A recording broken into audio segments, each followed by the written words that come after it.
The following are a couple of more letters I wrote to my rehab teachers to annoy them with my theories that they're getting it wrong.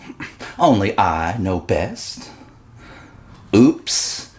Now I realize that virtually every rehab lesson is applicable to sober power if I pointedly apply it myself. But before my mea culpa, let's gallop for another mile on my high horse. Thank you for your invitation to help moderate one of your classes. Unfortunately, I'm only a one-trick pony, specializing in our take more drugs now or never debates we conduct or fail to conduct before each life or death decision. Required every one of the thousands of times for the rest of our lives that our inner addict suggests that we relapse right now. I've never developed much facility for or interest in drug education's overwhelming emphasis on fixing your myriad other human behavior problems, from vaguely to quite related to your dingbat drugging. Any such guidance I might fake would help nobody with nothing. And looking at the 12 steps on your wall, I noticed that only the first mentions drugs' devastating effects, silently leaving you to logically choose the obvious solution of abstinence.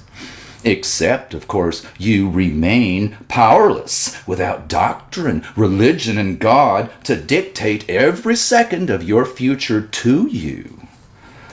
Besides 100% divine intervention, the other 11 steps add only guilt, penance, and charity. No mention of any actual drug-resisting actions at all. God's magical power and your angelic new goodness so obviously take care of that little detail that mere mention is quite unnecessary. Staying pure as the driven snow, by definition, rejects evil, immoral drugs for you, right? And 99% of other rehab is just as avoidant of your desperate need to stay on direct reasons voiced to specifically reject overt inner demands to take more drugs. Only substituting for religion your psychological, emotional, social, familial, and behavioral reforms, modestly to moderately influencing, but still distinctly apart from your direct impetus to choose or refuse drugging. Our discussions, by contrast, have never left the conviction and strategy that only our analysis, history, and practice of internal thoughts, both twisting us toward and guiding us away from drug use, can overmaster our addiction sabotage, which, rather like you chumps, also steers us away from conducting that full pros and cons debate that so successfully presses our full, rational, historic advantage against narrow, stupid, but powerless, without cortex choice and conscience acquiescence, to desire and suggestion that we poison ourselves. As we have, for years, retained full lists of those doping pros and cons, it boils down to which group we strengthen or allow to weaken. You have had massive experience boosting your deadly pros list, of course, but also worked hard at times promoting your abstinence rationale too. The monster knows far more than AA-dominated American rehab exactly what it fears the most. Shine your all reasons light on me, and like cockroaches running to hide, I'm terrified and harmless. But grant me silence in darkness, and I'll grow and multiply like cancer until your thoughtless surrender. All your classic curriculums, spiritual, moral, psychological, and even practical living tips do a pretty good job of indirectly building the purpose and choice of abstinence until we refuse 99% of temptations during active rehab and perhaps 95% when our organized interpersonal work usually slows way down.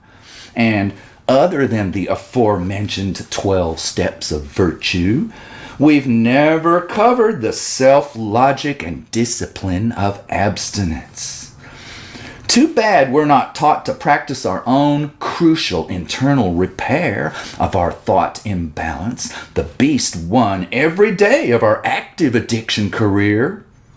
Now, do the math. 1 to 5% of hundreds of risky temptations over a year, give or take, multiplies up to rehab's and AA's 75% at the least failure rate. Most of the 2.5 million addicts temporarily rescued by all that fabulous, heavenly, or professional therapy are still bound for repeat relapses, most then spiraling down to middle-age tragedy and death. 70% of actual cures come from a modest percentage of the 17.5 million receiving zero medical, religious, or secular behavioral interventions whatsoever. They found internal, rational power combined with rededication to family, professional, and spiritual groups, each adding to their motivation and strategy for sobriety. Most importantly, though, they worked their growing power to achieve their finally desperately realized need to survive and become healthy and happy by loving. This description is consistent with Jack Trimpey's historical recovery research. This cure predated AA's religious dependence and mind power retreat by hundreds of years.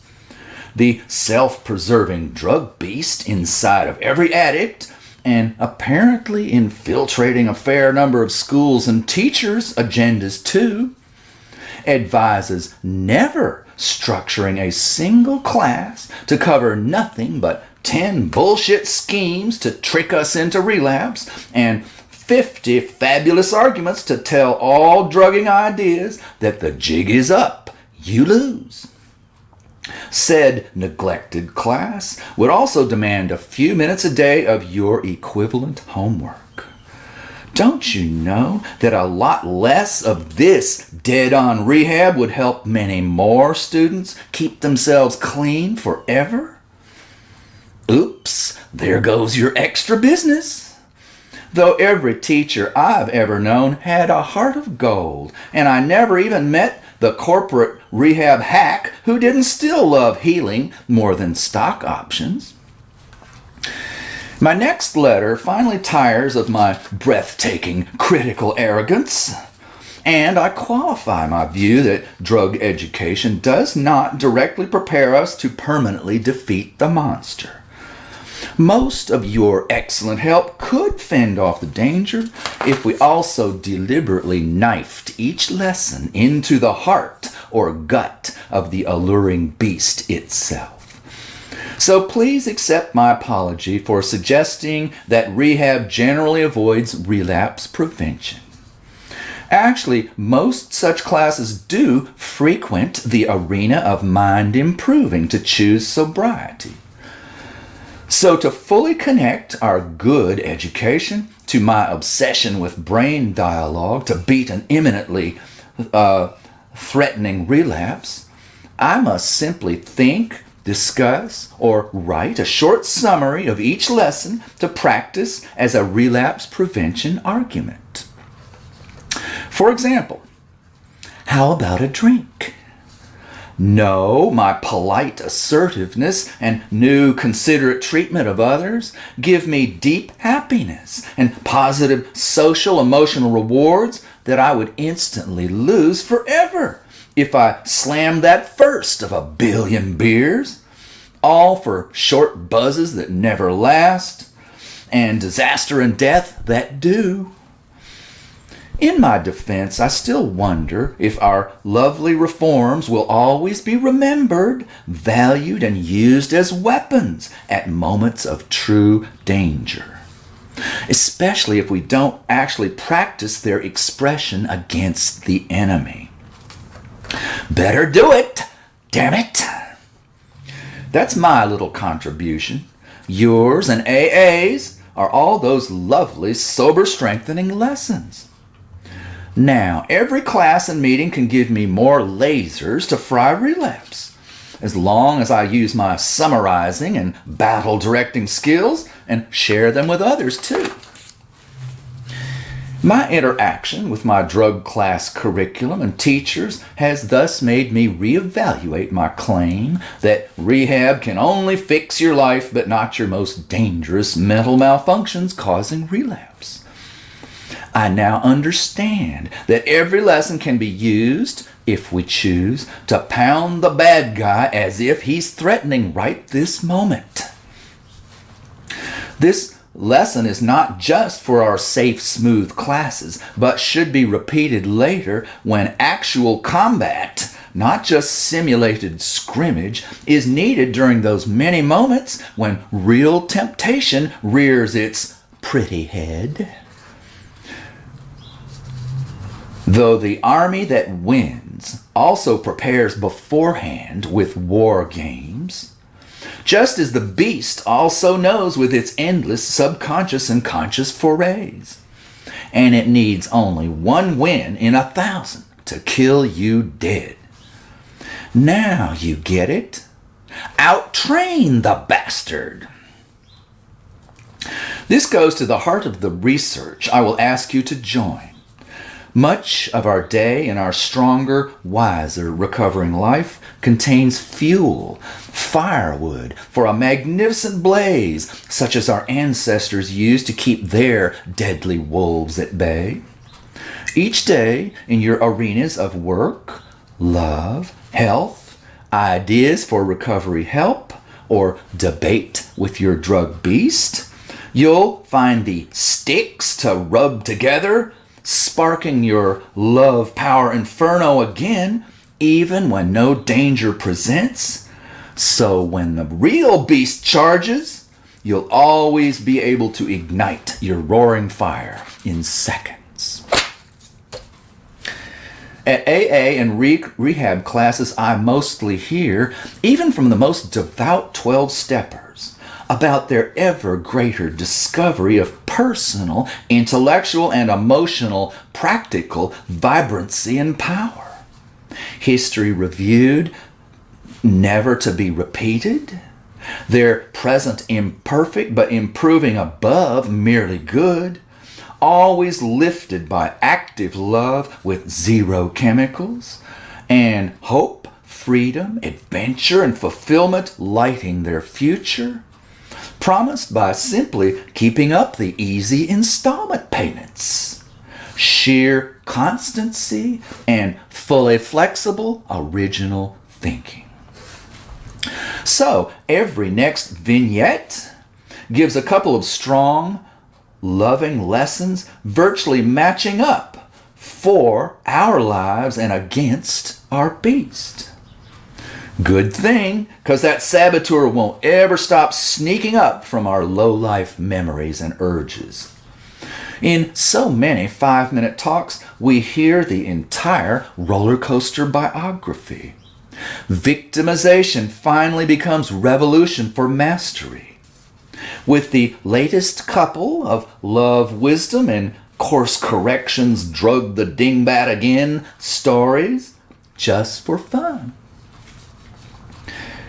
Meeting's out, so let's design a few minutes of homework to keep ascending to our recovery PhD.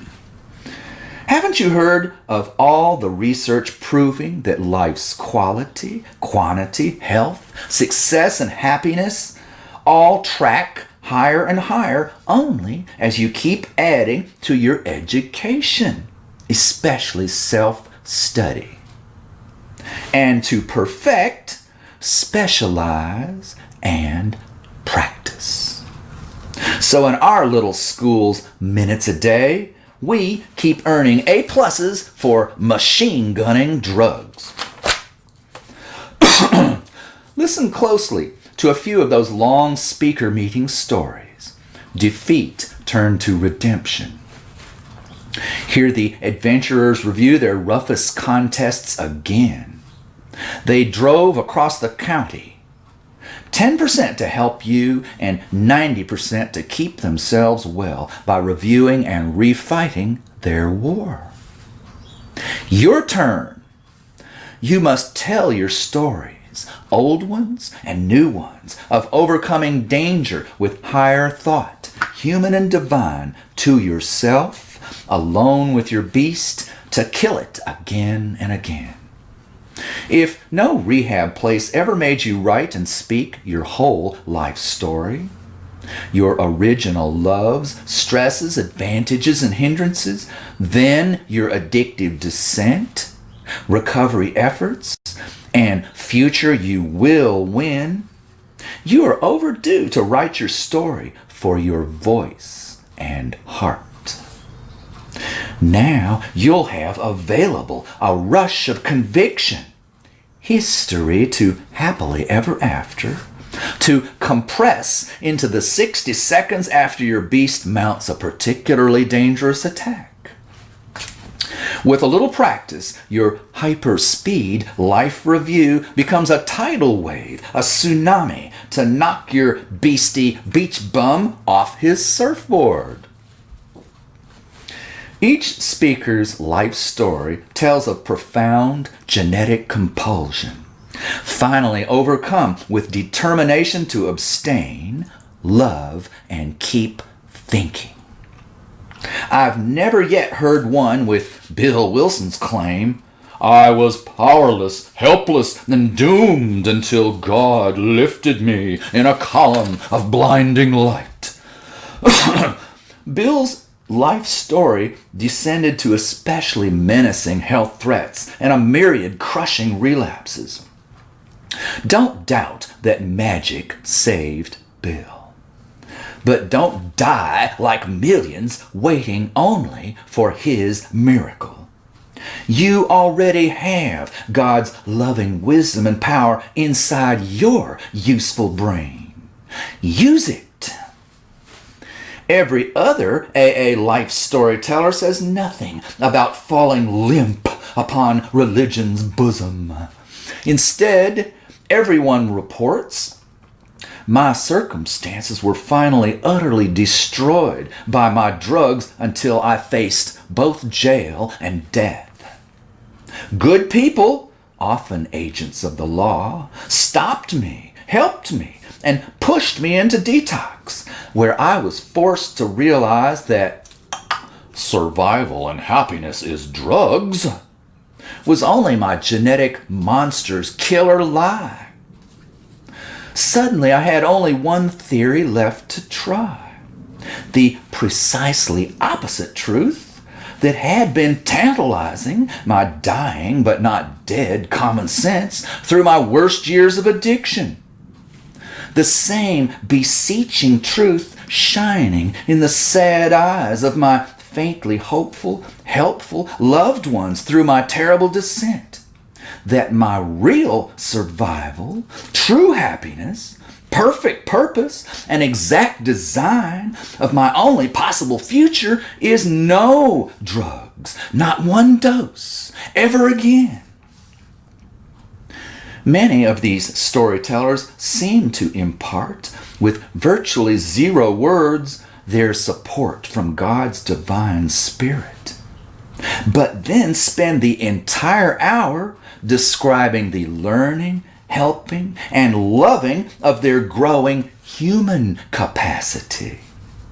Their story always rises to active abstinence maintained by functional intelligence and committed love practiced. Human action with God. Most speakers tell of teenage descent into heavy drug use. Fun and rewarding for a while. Family, work, school, and legal problems cropped up, but endless games finagled delay of my final losses or irreversible catastrophes, they said. My ethics and habits sunk ever lower, and I finally abandoned all my life and love for only ever more drugs. My losses then snowballed until I was driven by legal coercion and family heartbreak to accept help and attempt recovery. While each speaker remains committed to their AA sponsor and step work, both fueling their continued recovery and inspiration to share it with you, 95 to 100% of their story, bad to good, is about recovery of common sense to actively care for tomorrow's help, in large part by rejecting in every which way the siren song of toxic pleasure today. We get ahead. We don't hang over. Live long and prosper. Logical, Mr. Spock. Each talk finishes with the last bad chapter. As long as one addiction dose drove my next 1,000, everything I did served only the beast and my heartless, failed selfishness of abusive, toxic entertainment. Finally, once I had to quit, with help, I could and did. Ever since, I work on loving care of myself and others. I stay improving and plenty happy enough to refuse another drug, even on my toughest day, because just one more bit would destroy my whole, hopeful, loving life. Every story of theirs, and especially yours, fuels your brain and heart exercise cure, far more than any other boss dictates. But don't believe me. Wait till you hear it again and again from AA's and rehab's finest miracles. Our deep, instinct and emotion-driven midbrain produces joy, anger, fear, need, and desire. Our outer cortex thinks, judges, and decides. In recovery, check each inner feeling and outer thought with a simple question. Does it help or hurt? Protect or endanger? A healthy, happy emotion usually signals your outer reasoning to produce helpful thoughts, which not only guide useful actions, but also message back down to produce more happy emotions in reaction to the pleasant experience you just arranged. The AA and rehab teachings I love to sneer at actually massively contribute to your positive, constructive thoughts, emotions, and actions with your own frequent initiative, of course.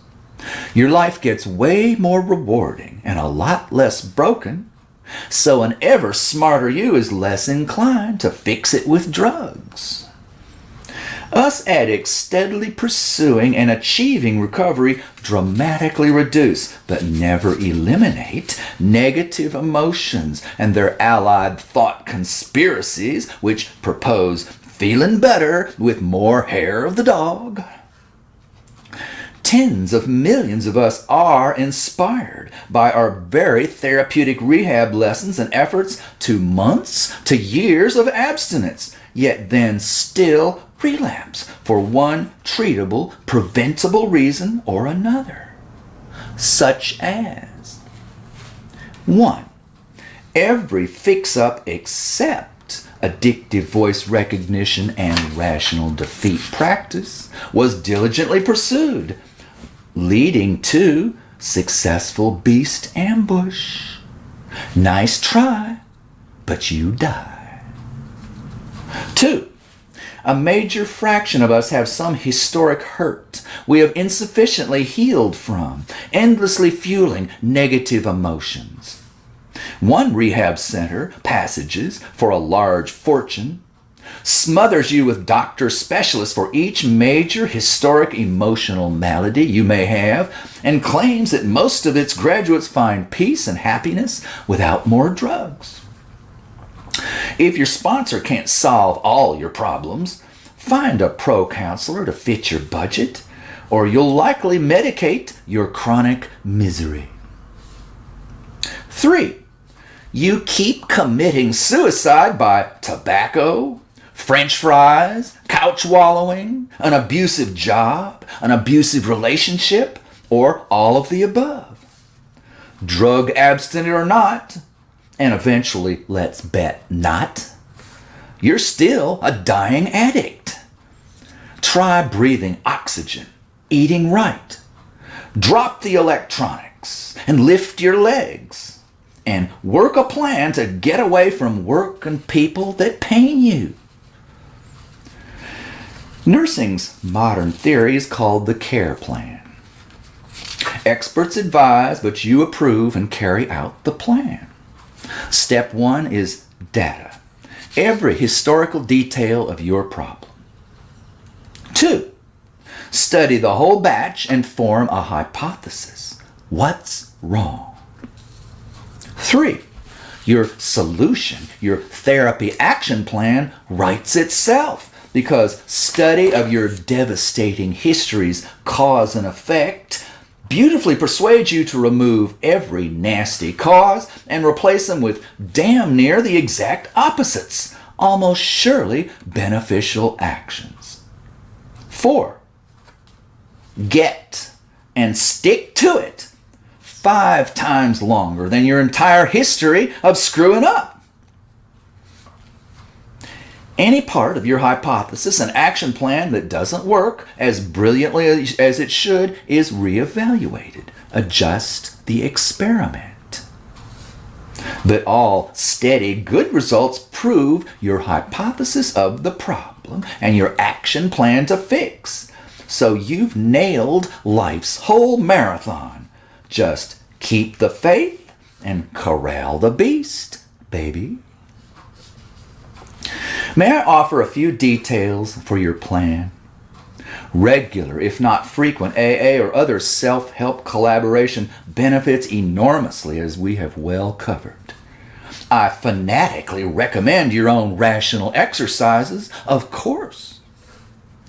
Train glorious emotions to drown sick ones, and ferret out your sly, crazy sabotage with your ever-new daily minutes of brilliant, practical, ethical challenges.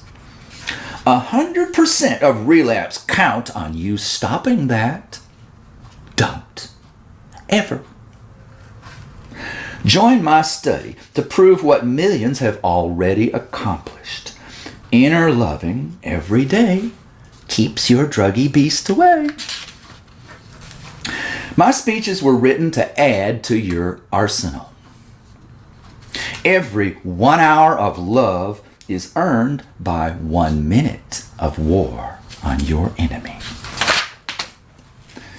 I recommend hitting a gym or just iron in your garage for a couple of hours a week. 3 tough sets for each major muscle. Twice a week. Aerobics flagellating of arms and legs burns a few calories, but lifting makes a whole new body. Add protein, shrink the gut. Soon you won't even recognize your different energy and serenity, mentality and passion. Then you'll recognize the drug high is so grossly inferior to, destructive to, and hopelessly boring in comparison to your new rocket ride that this positive, healthy addiction permanently destroys, makes impossible that old chemical sick one. Now, every other part of your life becomes ridiculously fun. Your desperate old hunt to jack your weak dopamine is gone, but your new survival depends truly on joy also. It ain't just girls, but all of us who want and need to have fun. Just as God made our true survival actions fun, with his dopamine reward design. Once I find that dopamine, once I fired that dopamine, my dopamine is mighty fine. It's time to ditch the silly poet. Alone is how you're gonna go it.